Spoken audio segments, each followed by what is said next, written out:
Oh, they're not biting today.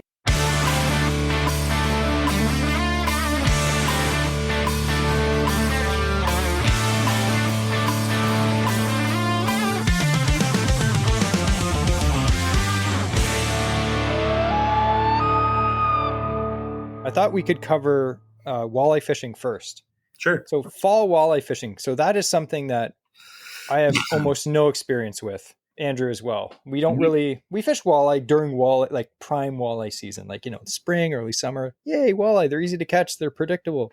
Yep. But I have no clue where the heck they go in the fall. So please tell us.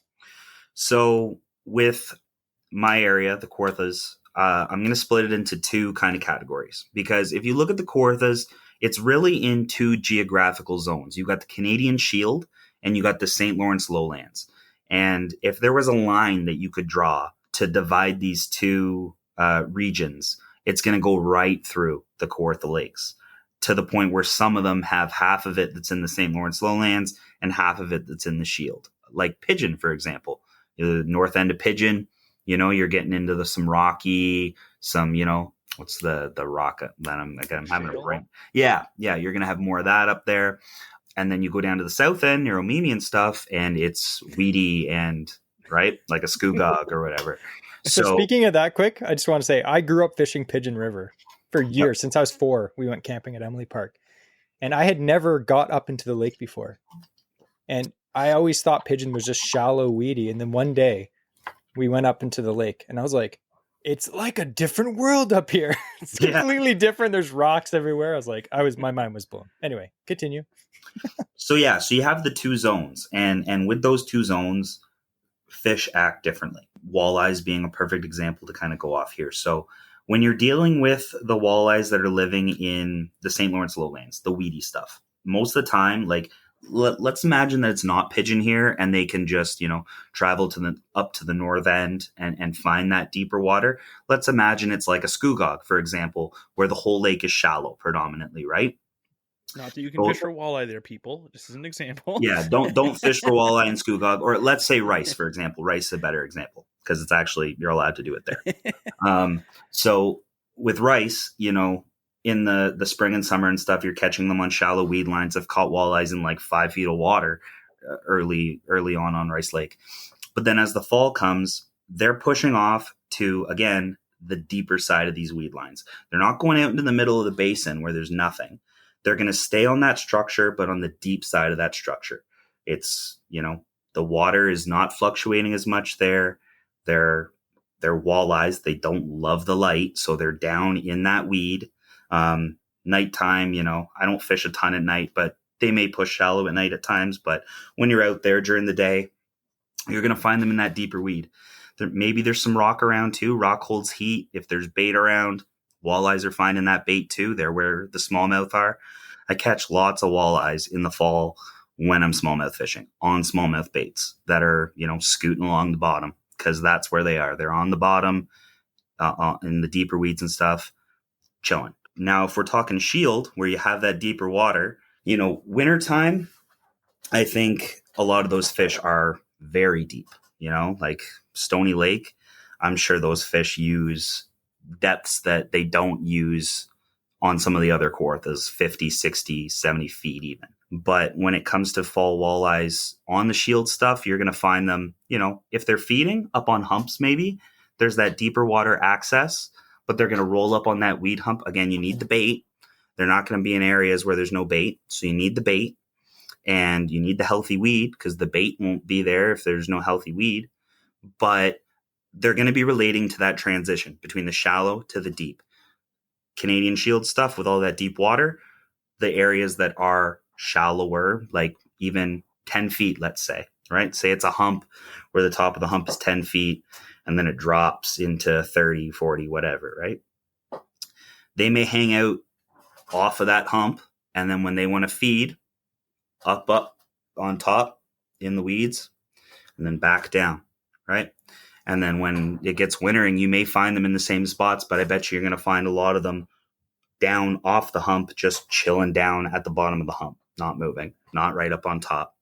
It's different when it comes to lake, especially with walleyes, because they act different on different bodies of water. Like even Rice Lake is different because you got the river systems that are going in there and stuff. But, again, you're looking at deeper stuff. You're looking at the deeper side of the weed lines. You're looking at humps that go from shallow to deep. It's got to have that transition. You're not going to find them on the same shallow weed lines that you did in the spring or just outside the river mouths coming out of the spawning grounds. They just really won't be in those zones. They're going to go back there in the spring, right? So in the fall, they're on these zones where they're going to hang out for the winter, or, or they're close by their spots that they're going to hang out for the winter, but they still want that shallow access to feed and bulk up for the winter, right? That's what they're all doing. They're bulking up because they're not going to move around a lot in the winter. Things are going to slow right down. Their metabolisms are going to slow down. And that seems like pretty much the deal. What I hear from everyone's like, say walleye, like you're talking about, or like musky, is you have to find a weed line close to deep water access, because these fish, like you said, they want the stable temperature. Mm-hmm. And shallow water, it's like it fluctuates. So they're like, okay, they just go deep when they want to feel comfortable. When they're hungry, they go up the hump and they feed. And then, they get scared or they're full, they go back down. Yep. So all these spots, that may sound daunting to someone who's just getting into fishing, or maybe you just got a boat and you're like, well, how do I find that? Again, navionics. Perfect. Easy enough to find humps on that. You can shade certain areas, look for areas where, it's deep, and all of a sudden you look and the contour lines, the topographic lines go up and, it's only 10 feet there or 12 feet there, and it's surrounded by 40 feet. Those are all spots that are high percentage areas. And again, you have to have nice weeds on the top. If you go to the top and there's nothing there, then it might not be the best spot. So there is a little bit of searching involved, but navionics, we were just complaining about how much it went up in price. I know. Last time I bought it was $30, and I just bought it the other day again. $89.99 or something. $90 with tax. And I'm like, yeah. But at the same time, I know that it's a tool we use all the time, especially for ice fishing and stuff. But yeah, I'll put the link down below for navionics. If you haven't seen it before, you can check it out before you buy it. The other thing on navionics is like, look for tight contours. So like you're going to see those contour lines, and if they're further spaced apart, that means it's more of a flat, right? But if you get those really tight contour lines where it's almost like, they're so tight that it's like just a black little blob on the screen, that's a tight contour, which means it's a slope. It's a steep slope, and there's a good chance that there'll be some fish around there, especially if there's some rock or some weed around. So and don't the fish, like, I know, like on steep areas, like I remember Andrew was telling me this, the fish will like pin bait fish against those steep cliffs kind of. Yeah, certain species, like especially like Lakers and stuff like that, they'll corral them right to the side. Yeah, so that's why you'll even have some things they'll like any edge for the bait.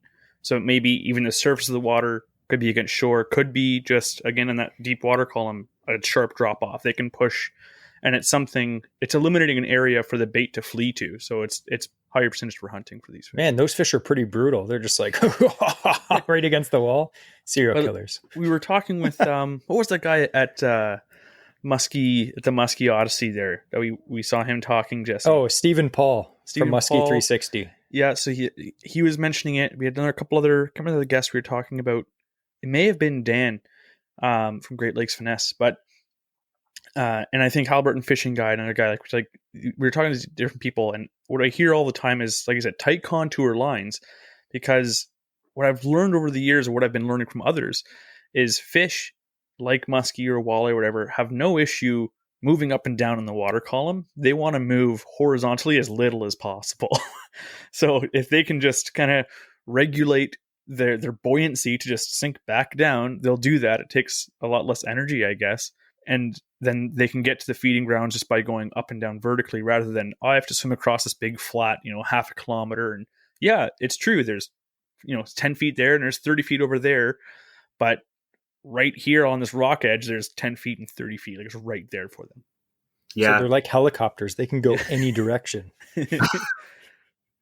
Or I guess submarines. That would be better. It's a great tip. Tight contours. Like if you can look at a map before you go to a new lake, and you can just pick out a few spots that have those tight contours, try those spots first. There's a good chance that somewhere around them, there's going to be some fish, just because you have that access, that shallow to deep access, the convenience of it, And I was telling Bobby earlier before we hit record, I was trolling the St. Lawrence with Mike from Waterwolf Lures 2 weeks ago. And that's what we were looking at, because the St. Lawrence, like where we were fishing anyway, it's just like featureless. It's like, what the heck? Like, where are you supposed to fish? And he was like I learned a lot from him. He was showing me on his unit. He's like, look for these tight lines and we're going to troll through there. And some of them would like, the lines would kind of come out to a little point and he's like, guaranteed fish right there. And we smacked a fish on that point. So like learning how to read navionics or topographic maps, it's a huge deal. It'll help you become a better angler. You'll catch more fish. So definitely. Okay. So with walleye fishing, what are 3 of your top baits?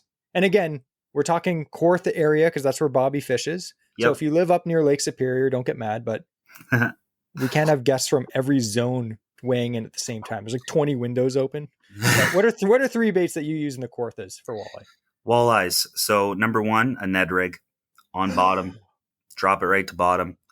They like longer Ned rigs than stuff that you would use for smallmouth. So like an example is a Z-Man, the traditional Ned rig, the Z-Man TRD, for your bass. You up it to a hula stick, a little bit longer. That's a great choice for walleyes. Number 2, a small swim bait on a ball head, essentially. You can fish it on bottom. You can swim it. You can drag it. You can do a lot of stuff with it. That's a fish catcher everywhere, but it's a good one for walleyes. I catch a lot of walleyes on those. Third, are we talking fall or are we talking just in general? Just fall, but you can also throw us a bonus in general one if you want. Sure. So in general, like a lipless crankbait is a great search bait for it. Ooh. I say that all the time in a lot of, my posts, especially during walleye season. I preach the lipless crankbait. It's great. It's a search bait that you can fish in any depth. You're not restricted to a certain depth like you are with a crankbait. You can fish it in 20 feet. You can fish it in 5 feet. So a lipless crankbait is big. But the other thing that's great for the fall with walleyes, that especially late fall, I will say, and it's really good when they're on that deeper structure, is a blade bait. I do some cool stuff with a blade bait in like November. I do it for smallmouth too, but you catch a lot of walleyes in the process, and you're just triggering a reaction strike with them. You're snapping this blade bait off the bottom. The walleye's chilling right on the bottom, and that blade bait comes right down in his face. And when you snap it, he reacts. Sweet. I've even heard, I was watching some musky guys using the steel shad, but they have a big one. It's like, I think 6 inches, and they're just like jigging on the bottom. But that's cool. Definitely cool. So speaking of musky, we're going to get into musky. And this is why I asked Bobby on, so I could get more musky tips for this fall, because, I always need musky tips because I suck. So when it comes to musky fishing in the fall, I honestly think like it goes without saying, it's pretty common knowledge that musky fishing is the best in the fall. Like that's what all the guys say. Their favorite time to musky fish, it's usually October, September, late September, October. That's when, the fish are feeding up for the fall. They're getting big, they're getting fat, and they may be slowing down a bit, like speed wise, but they're trying to eat big fish, big things too. So some of the techniques that you use in the fall, it's pretty fun. It may be painful to throw, like your shoulder throws out, but we're going to ask Bobby, what is the key to success for musky fishing in the Kawartha area in the fall, in your opinion?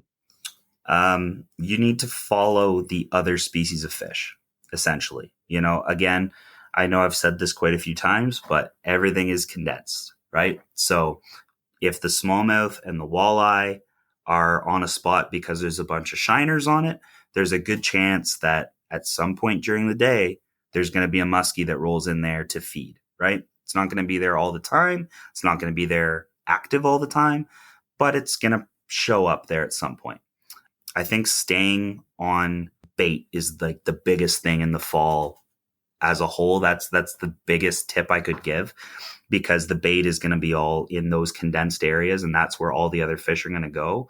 But that being said too, with the fall, kind of what we were just talking about those contour lines is very important too. In the summertime, you can catch muskies up pretty shallow, in front of lily pad patches, even like shallow with bucktails and stuff. And I don't do that stuff come the fall time. Come the fall time, I'm fishing shoals. I'm fishing deep weed lines, shoals that have deep water close by, I should add. Again, you need that deep water access. You need that healthy weed, and you need that bait. That's the biggest thing.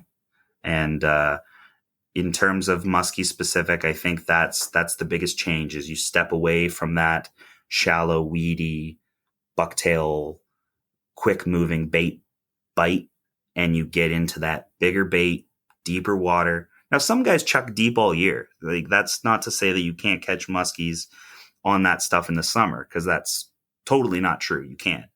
But in the fall, you're not going to find them up in that shallow stuff like you would. You know, they're not going to be there anymore. They're going to be out on this other stuff. And that's what you should spend your time focusing on, is that deeper weed line, shoal stuff, deeper water. Is there like a water temperature that you look for in that fall period of when you expect those muskie to move off, or any like telltale factor? Like, are you waiting to see till the shallow weeds are dying or dead before those muskie have moved off? Like, what signs are you looking for to know that this is the time? This is now, again, like we said, years are crazy. It says it's fall on the calendar. Is it fall on the lake for the fish's minds for what they're doing?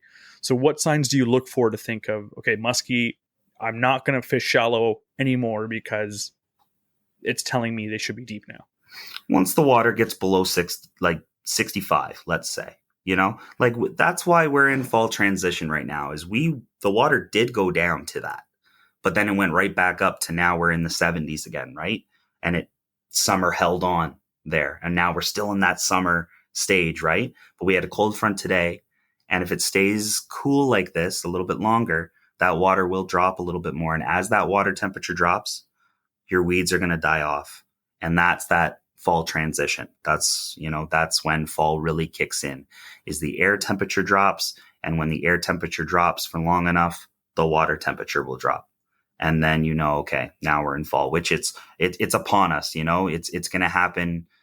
It could be the start of it right now. It depends what happens with the weather, right? If it gets hot again, maybe summer holds on a little longer, but 65, when it starts getting below 65, like that's fall. You're into fall. If the water temperature is 65, let's say, like, is there a visual difference to the weeds, or do they still look green? But because there's water temperatures, they're starting to die. And so the fish have already picked up those signals and they're already moved out. There's going to be some healthy weed somewhere on the lake, and that's where those fish are going to move to, right? But a lot of that weed is going to die. One thing you're going to find is that, and this is a little bit, we could get into a whole conversation about different kinds of weeds, but you're going to see a lot of pond weeds and a lot of milfoils in the Kawarthas. And milfoil is going to stay alive longer than the pond weed. The pond weed grows in first. It also dies first. So even now, I'm noticing some of the pond weed is dead. If you go up into the shallows, or you're catching it as you're retrieving in baits, big strands of brown pond weed. And pond weed is the big leafy weeds. Like leafy stuff. Right? Yeah, leafy stuff. There's usually two kinds that you're going to see a lot in the Kawarthas: curly leaf pond weed and Richardson's pond weed. The Richardson's pond weed's the one you guys have all seen with the big leaves. It almost looks like a tropical plant. I love Richardson pondweed. Whenever I see it, I'm like, there's fish here. Yeah, or musky weed, they call it, right? Yeah. So that stuff's dying off right now. In a week or two, it's all going to be dead. It's going to be brown everywhere. But the milfoil, whether it's northern milfoil or coontail or Eurasian milfoil, whatever species it is, that stuff lives a little bit longer, and that's the stuff that you're going to find these fish accumulating around in the fall, because that stuff, you'll have areas that will stay alive right into late October that have some greenness to them. Jesse and I were ice fishing on Koochiching last year, and we were going for perch, and we're sitting in about like 15 to 20 feet of water, and we're like, oh, we got to move. There's too many weeds. Yeah. We're pulling up all this like coontail stuff. Yeah. And it was green. Yeah. Yeah. It's funny though. So from, to summarize this small part of the conversation, you said where to find these muskie, and you're like, follow where the other fish are. And if you're wondering right now, well, where are those other fish? Clearly you haven't been listening, because Bobby has already told you. So pay attention, people. But the other thing that I've had so many people tell us when me and Andrew started muskie fishing a few years ago is find green weeds. That's what they say in the fall, because like you said, all these weeds are dying off. And when the weeds die off, it makes the area not very attractive to a fish. So they're going to move to green weeds, which attract, have all the little water bugs in them, and the minnows come to eat the water bugs, and the sunfish and perch eat those things, and then the musky follow the bigger fish too coming in. And crayfish too. Crayfish primarily eat vegetation. So like we often think of them as living under a rock, but they actually act like most of them are found in the weeds. And that's where, when smallmouth are eating them, they're just pecking them off the side of the weed stalks and stuff. So they're even, like you said, bait and stuff like that, little water bugs, but even something that's feeding a larger, prey animal that's feeding right on those live weeds is going to be crayfish. Yeah. And remember, just a quick story. Me and Andrew went out. We were on one of the Kawartha Lakes. We were fishing. We caught one right in the morning, which was pretty cool on a suic. But we couldn't find fish in the afternoon. And all of a sudden, we found this area, and we were seeing bait fish everywhere, like bait fish, sunfish. You could see them everywhere in the shallows. And we got 6 or 7 follows in this huge bay. And the fish were just packed in that area. And the rest of the areas that we had fished, they looked very similar. But we didn't see any bait fish. We didn't see any, bass, anything like that. And there was no muskie there. But in this bay, when we found them, they were almost packed in that little bay. So it really goes to show you that if you find these things that the muskie are looking for, obviously they're going to be there. So that's cool. I thought we could go into baits quick, and I'll tell you my little tube jig story. Because remember, Andrew was saying if you can just get a guide or someone that helps you just gain a little bit of confidence, even maybe not yourself, but seeing someone catch a fish on a lure, that gives you confidence, right? Secondhand confidence, right? So we had been talking to Mike from Waterwolf Lures a lot. He's a super nice guy. And we bought some tube jigs. Yeah. We bought some tube jigs, and I'm talking 9-inch tube jigs, right? Yeah. And I'd fished them that summer. I had a few follows, no takers. I was kind of what the heck, man? Everyone praises that these are the best baits ever. And I was just fishing them wrong. And maybe I wasn't fishing the best area, but I was fishing them wrong. So I went fishing with Bobby, and you were giving me tips on how to work it and twitch it on slack line and all this stuff. And I caught a fish, and then I was able to replicate that again, fishing with our buddy Paul. We went out, me and Andrew, and we kind of fished a similar area on a different lake, and using the same technique, caught another one on the tube all by myself. So I was like, oh, that's awesome. So even something little like how you work a bait, maybe not necessarily where you're fishing it, but how you work the bait back to the boat can make a huge difference if you just get those tips. People pay other people hundreds of dollars to watch their golf swing and critique them. But when you're fishing, all of a sudden everyone has egos. Oh no, I know what I'm doing. And it's this guy's a professional, right? You can watch me and tell me what I'm doing wrong. I don't want to waste time. I want to catch fish. Teach me your ways, I want to catch fish on the tube. So I feel that's an issue, right? With some people, they're just too cocky. Yeah. We can all learn from someone. Yeah. And I mean, I was just saying, I have lots of guests that come out with me that end up wanting me to fish with them throughout the day so that they can see how I work stuff or how I, use a lure, because sometimes that information is more valuable than catching a fish on that day, right? Because you can take that home with you and catch fish in the future. So Bobby was saying earlier, talking about taking people, on a guided trip, and sometimes you have to take a portion of the day to teach them how to cast.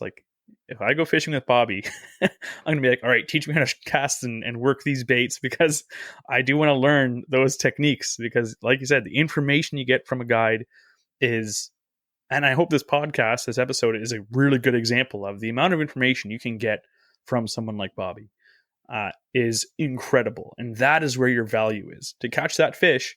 And you probably will be catching fish with a guy like Bobby on the boat helping you do it. You're going to have a good time that day, but the information you're getting, that's what you're paying for. That's what you can take away and have for every other fishing trip going forward, is that knowledge. And that's huge. And especially with musky fishing,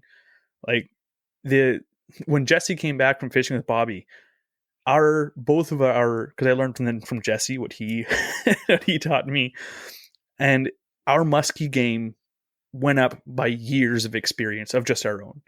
Because muskie especially, it takes so much time on the water to figure out where they're going to be, to figure out how to fish, where to be effective on the water. You'd be wasting days, and we were wasting days and days and days of fishing, trying to fish for muskie, because we just didn't have the information. But one day, with a guided trip, Jesse's like, all right, here's the plan. We're doing this. And every time we go with the guide, we come back, we're like, all right, we're putting these things into action. And our fishing has been growing by leaps and bounds the past couple of years of being able to talk to these guys in the podcast. And that's what we wanted to really, showcase when we have, guides in the show, like Bobby, is the amount of stuff you can learn. Your fishing game will improve like tenfold. Yeah. If you are listening to this podcast and you're like, that's a good point, I never thought of that. Anything like that, this is just a fraction. Like this podcast here with Bobby, it's like a 2-part podcast, awesome information. This is like a free, amazing podcast for you guys. Most guys would pay big money to fish with Bobby and learn this stuff. So, we're giving you guys a good deal, but if you go fishing with Bobby or another guide, but not another guide, just pick Bobby because he's legit. You learn so much, like Andrew said. So going back into my tube jig thing. So Bobby taught me how to fish a tube better, the legit way. So I just want to show you on a side note, some of the tubes I just got. So check this out. I don't know if I'm actually going to use this, but I always wanted to try a bottom bounce rig. So see, 2 hooks. Yes, might sir. be good around weeds, right? Yeah. Hitting the bottom. But anyway, this is the 9-inch. And that's pretty much a standard size, I guess, in the Kawarthas, like in the summer, early fall, Yeah. But last year I was fishing with Bobby and he was chucking this Giganto. And I was like, oh man, I got to get me one of those bad boys. So I ordered one from Mike, and this isn't even a big one. I think this is an 11-inch, but a bait like this, if you don't musky fish, and what I'm holding up, if you're listening, it's a big tube, a musky tube. It's 11 inches long. It's thick. Like it's almost as thick as my wrist. It's got a blade on the back, 3 treble hooks.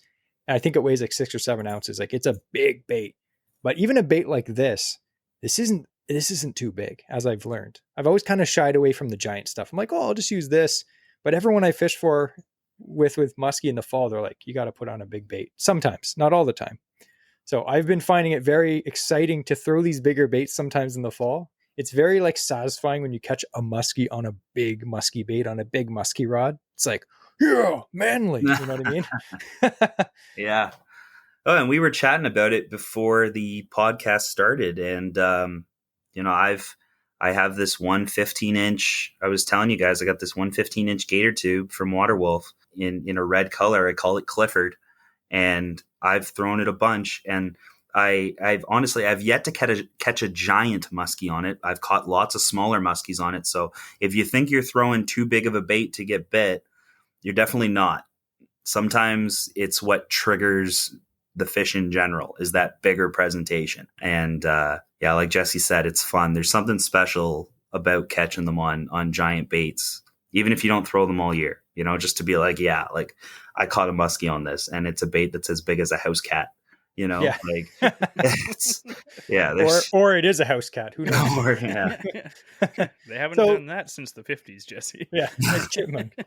So when it comes to musky fishing, I know you kind of discussed different places. Oftentimes, like when I was fishing with you, we were fishing pretty deep, like not super deep, but it was like a nice deep, like little drop off area with rocks and stuff like that. So oftentimes when you're fishing baits, I never realized or I didn't have any confidence, like how far is say a muskie's sitting down on the bottom, how far is that thing going to come up for my bait? Do you always have to let the bait sink all the way down to the fish? Or is this fish going to, if he's hungry, he's going to come up and smack it? He's going to come up. Now, again, I'm going to bring up the live scope here again, but I have seen it with the live scope, on the lake that we fished, which we fished Lower Buckhorn Lake that day. There's a lot of, especially when you get out in the channel, there's a lot of 30, 40 foot depths. And a lot of the spots that we're fishing are shallower stuff, say 10 to 15 feet of water, but close to that 30 to 40 foot depth. And there's been lots of times where I'm fishing out there, also with, we mentioned Paul there. This was actually a trip that I was on with Paul. And it was the funniest thing. He was picking out a bird's nest or something out of his reel, and his musky tube was just sinking a little bit, down below the surface. And we were sitting over a deep hole, like a 60-foot hole. And now that one, I don't know how deep it came out. He caught this muskie. It came up and hit his tube while it was sinking. It must have only been down 10, 20 feet max over a great big 60-foot hole. And he snaps his reel closed and starts reeling up, and his rod just starts bending. And he caught that muskie. But since then, I've gone back to that same spot and I've looked around, And because I really want to catch one jigging, I think that would be really cool. I haven't done it yet, but I've had lots of them follow. So I'll drop down like Water Wolf makes a Shadzilla version, which it's meant to be jigged. It's like a Bondi bait kind of, and you jig that thing. And I've seen muskies come up from 40, 50 feet as soon. Now, maybe not as soon as it touches the water, but once that bait gets down to 10, 15 feet, you'll see those marks go right up. It's crazy. And how fast they move is crazy. The other thing is they'll come right up and then, your bait will be sitting, say 15 feet down, and then they'll just sit at 20 and stare at it. And, you're trying to work it. And like, again, it hasn't happened yet. I haven't caught one yet doing it, but I've been close a few times. They're looking up when something starts coming into their zone, and it doesn't have to be 5 feet away. They'll fly up. That's hilarious. We actually last week's episode, we talked a bit about live scope, just our experience using it with different people. And we talked about the pros and cons. And one of the cons, remember, Andrew, was the fact that live scope is annoying because you see fish looking at your lure, but they won't hit it. That's infuriating. And that happened to us in the spring. We were walleye fishing, and we had like a little swim bait swimming right over the school of walleye, and they were like looking up at it, went back down. We're like, come on. So I just wanted to say that some of our acute listeners, I'm not sure if Bobby realizes this, but that's the second time he's brought up live scope, which means that under contract, he's going to supply a free live scope to one of our Patreon.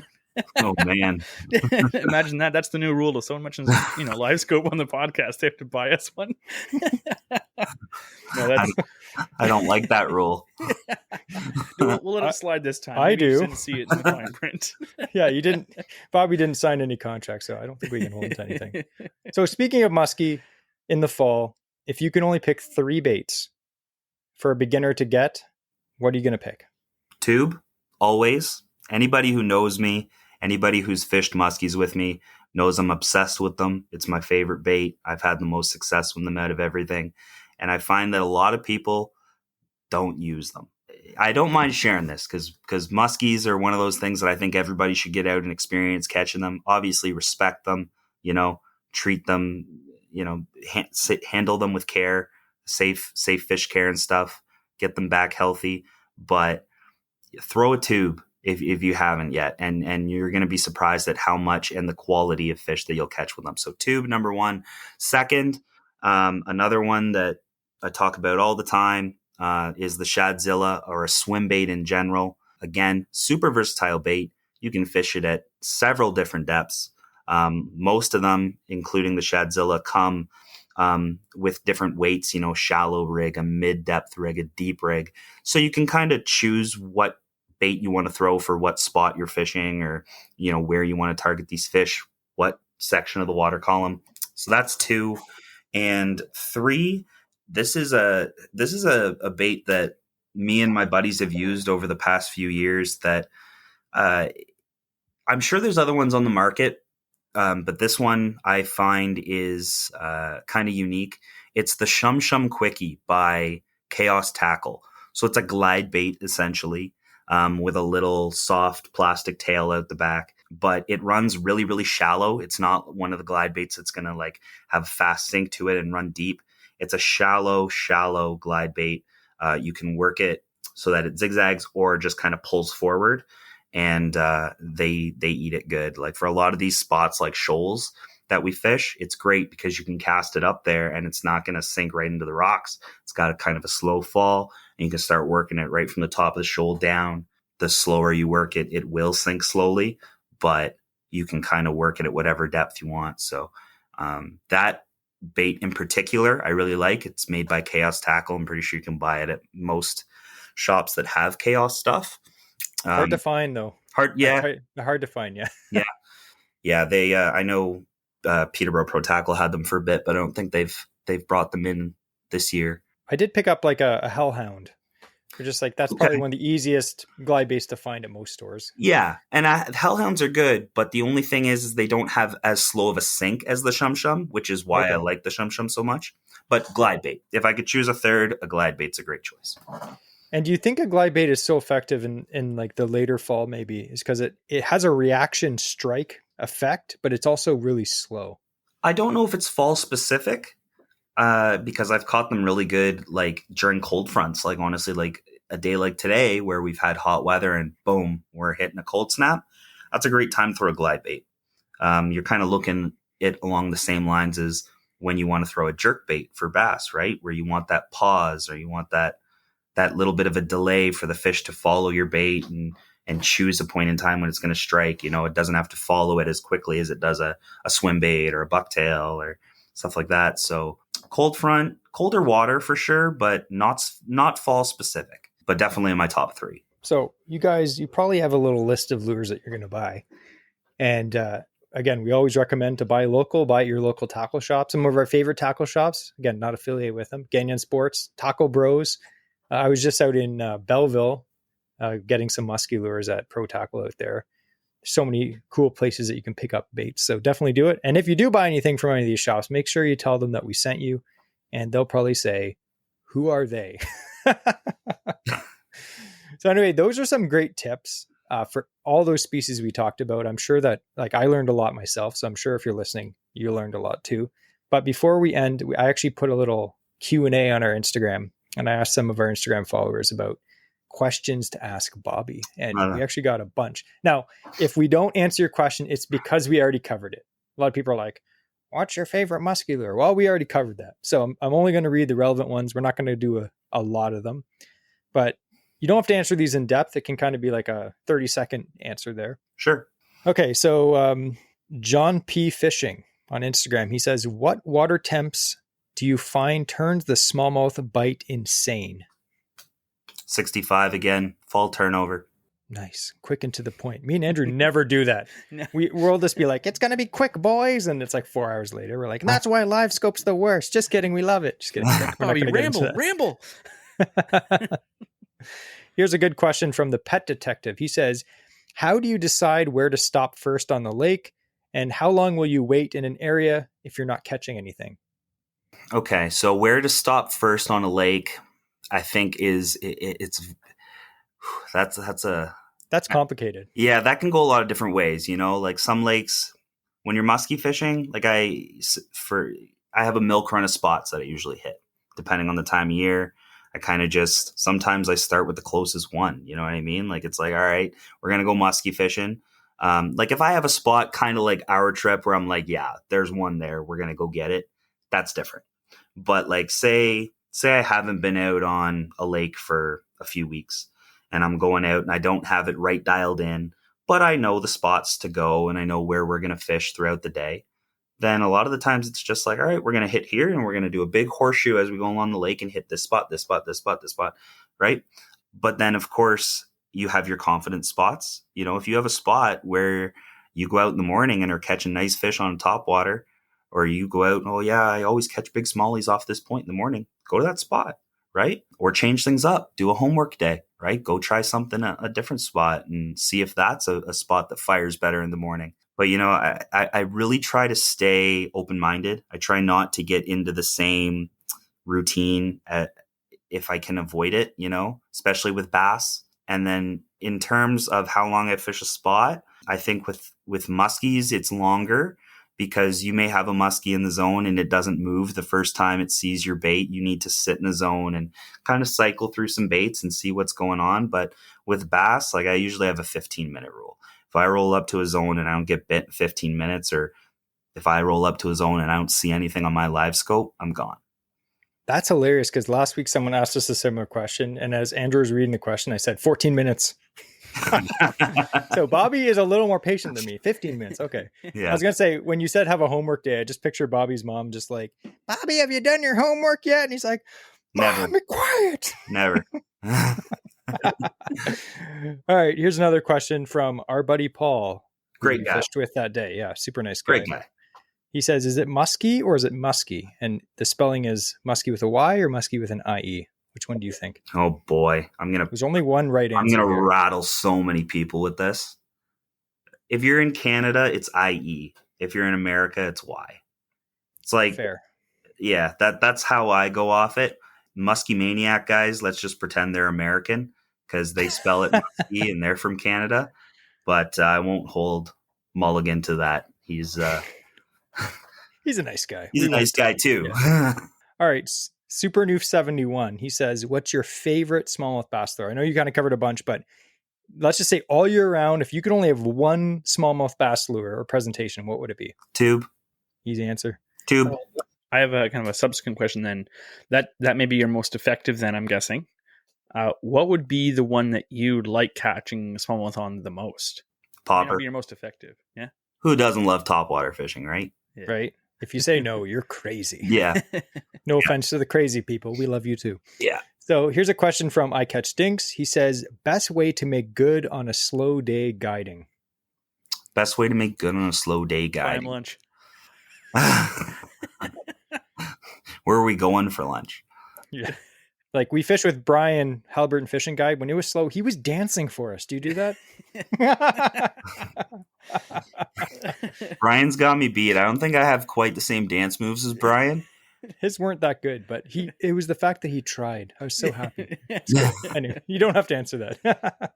No, but for the slow day of guiding, like honestly, I try to move around a lot. I try to make it so that you want your guests to know that you're doing everything you can to get them on fish, right? So I'm not just sitting on the same spot being, oh, they're not biting today. You know what I mean? Like I'm moving around. I'm trying to figure something out. Some days the fish can beat me too. Being a guide doesn't mean that, you know, I go out and don't have tough days ever. I have tough days all the time too. But, you know, even if it means grinding on that live scope, looking around to try to get somebody a fish, you know, like some days I don't even turn my live scope on. I just go out and I fish with them. Right. But some days I got to flick that live scope on and put my head down and troll around until I see some marks and then be like, all right, like, let's get it, you know, cast at these ones.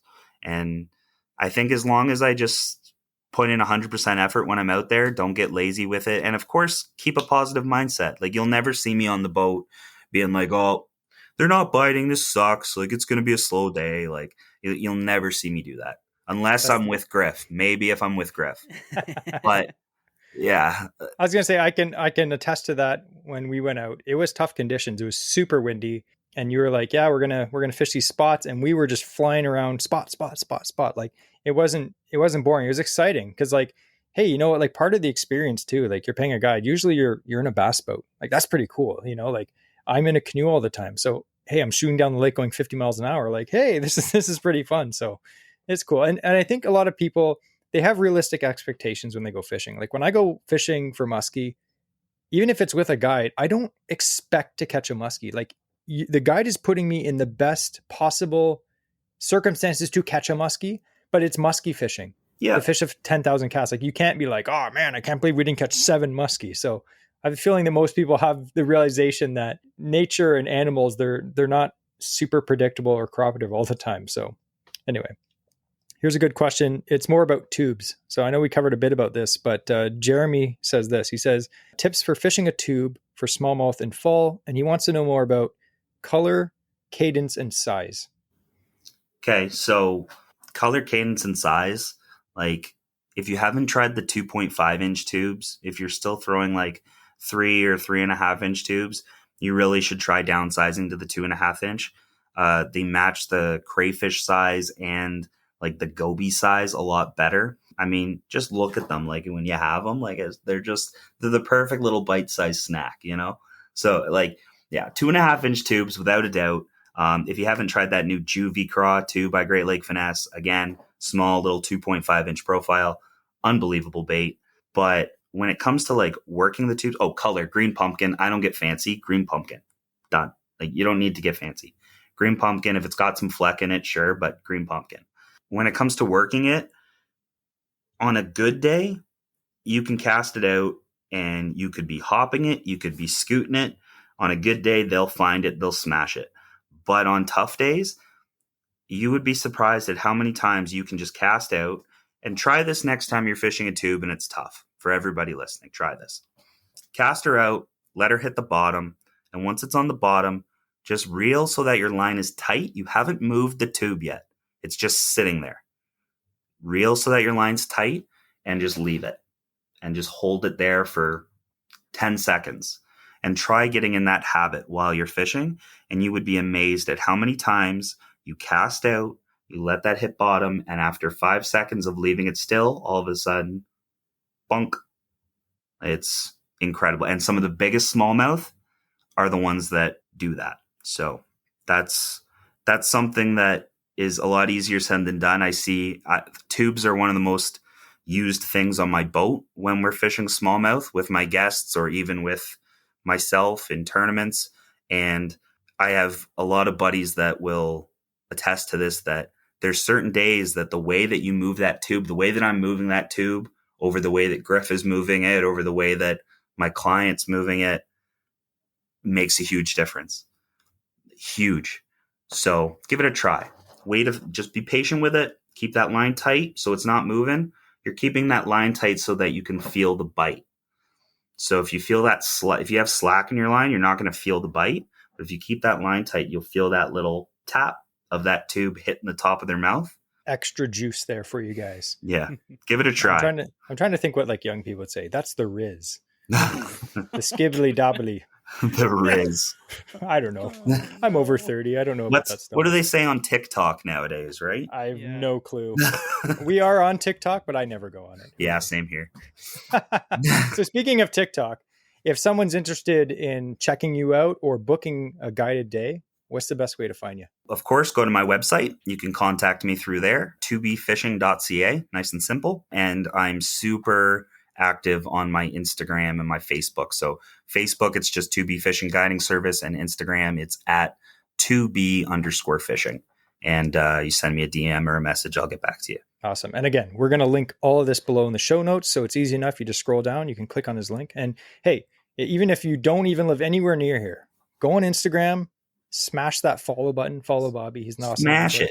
Smash it. Because sometimes he posts cool tips. You know, he's not just one of those guys that hides everything. He probably hides some stuff, a lot of stuff, but there's oftentimes really good tips and baits he's catching fish on. You can check it out.